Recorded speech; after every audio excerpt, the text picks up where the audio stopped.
There is only one way. To find the cracks of doom, in the depths of Rodruin, the Fire Mountain, and cast the ring in there. If you really wish to destroy it, to put it beyond the grasp of the enemy forever. It is assumed throughout The Lord of the Rings that Mount Doom was the only place where Sauron's ruling ring could be unmade. How was it known where the One Ring could be destroyed, and how it could be destroyed? Who knew this? Was Sauron himself aware of this information? This video will be one of many dedicated to the One Ring, and will attempt to answer these questions through looking at what the text tells us about the One Ring and its unmaking.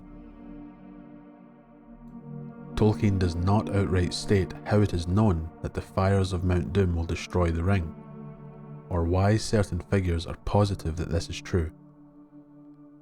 I think it is possible to answer all these questions by noting who is telling us this information: the wise. Tolkien often refers to the wise as some distinct group. They are specific figures among the various races of the children of Iluvatar, elves and men, and also emissaries of the Valar, who not only had great knowledge and understanding of the history of Middle-earth and beyond, but the wisdom to use that knowledge. The wise, as you may have guessed by their name, have great wisdom and understanding beyond even learned and accomplished scholars throughout Middle-earth. It elevates them above lore masters, and it is their business to know what others do not know. How could anyone know what could and couldn't destroy the One Ring? It was known due to the wisdom of the wise, that group containing such figures of authority, power and foresight like Gandalf, Galadriel, Círdan, Glorfindel, Elrond and others, at least within the scope of the Third Age of Middle-earth. Gandalf speaks with Frodo in Bag End of dragon fire being able to melt the rings of power, with no dragon alive or dead having a fire hot enough to damage the One Ring of Sauron. The wizard claims that this is because the ring was made by Sauron himself, indicating that this sets it apart from even those rings in Eregion Sauron helped create with Celebrimbor. He concludes that the only way to destroy it is to find the cracks of doom and cast the ring in there. Your small fire, of course, would not melt even ordinary gold. This ring has already passed through it unscathed and even unheated, but there is no smith's forge in this shire that could change it at all. Not even the anvils and furnaces of the dwarves could do that. It has been said that dragon fire could melt and consume the rings of power, but there is now not any dragon left on earth in which the old fire is hot enough, nor was there any dragon, not even Ancalagon the Black, who could have harmed the One Ring, the ruling ring, for that was made by Sauron himself.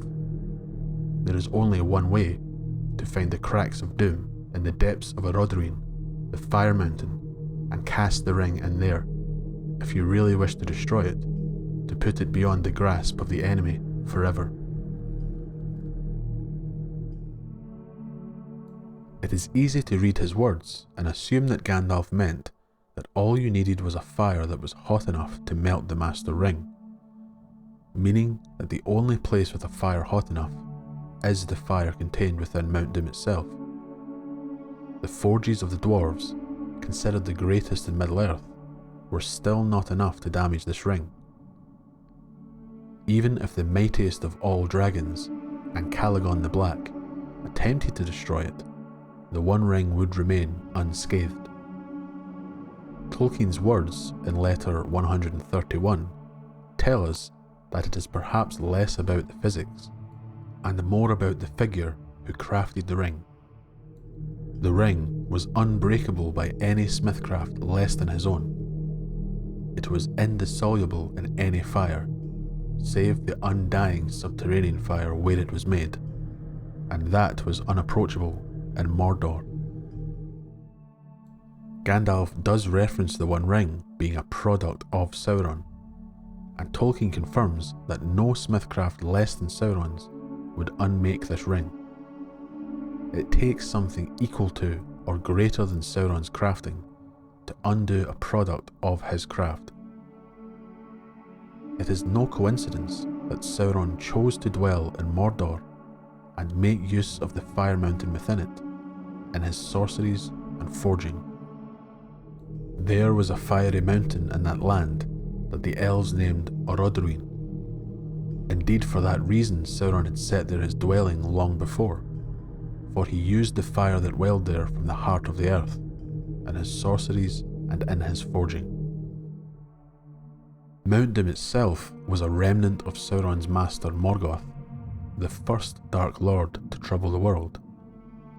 Morgoth descended into Arda and fire into darkness, with battles against the Valar resulting in what Tolkien describes as fires being buried beneath the primeval hills in the beginning of days, with Morgoth wielding cold and fire from the tops of the highest mountains to the deep subterranean furnaces beneath the earth.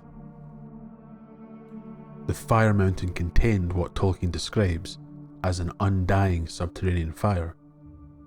This would be a raging fire hotter than anything that could be created by dragons, elves, dwarves or men, but also a place of primordial power, from a time when the earth itself was being shaped by the will of the Valar. It was now a place where Sauron would wield a power he would not find elsewhere.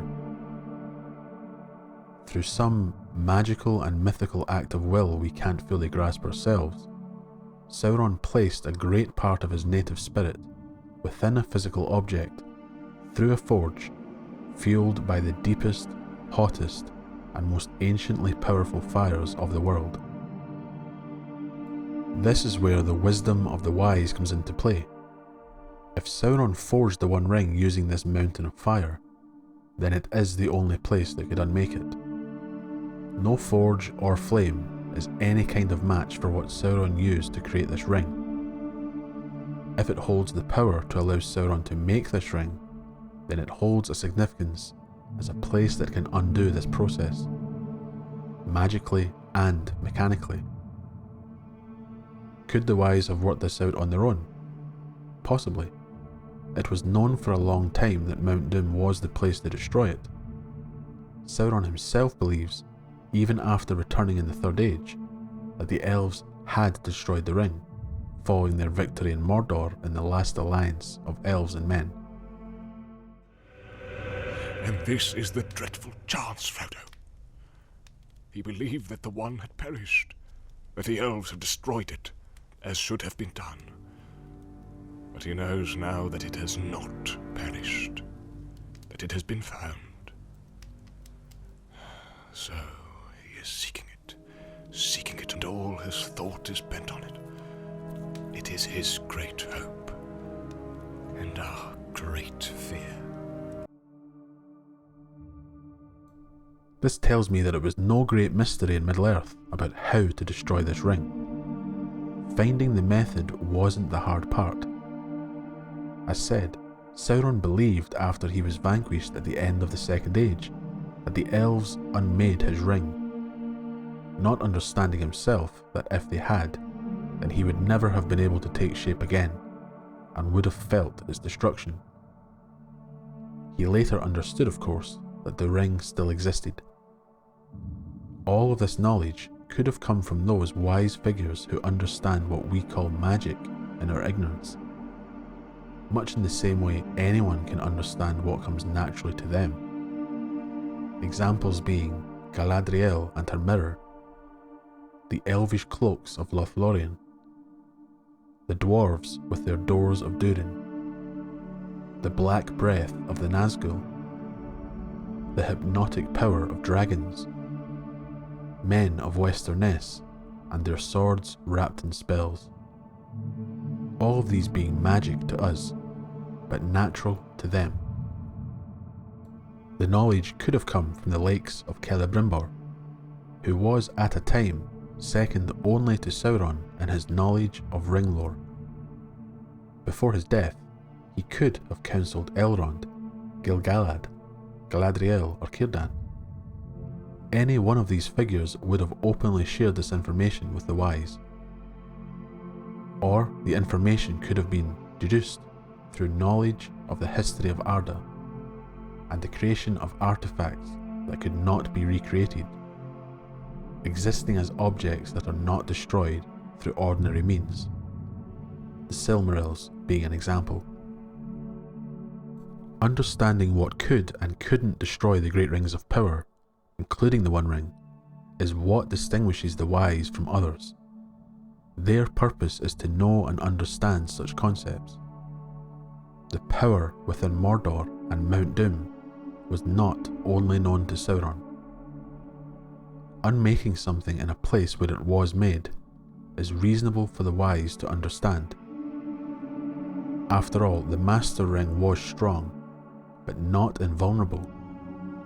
And in the words of Tolkien, the wise speak only of what they know.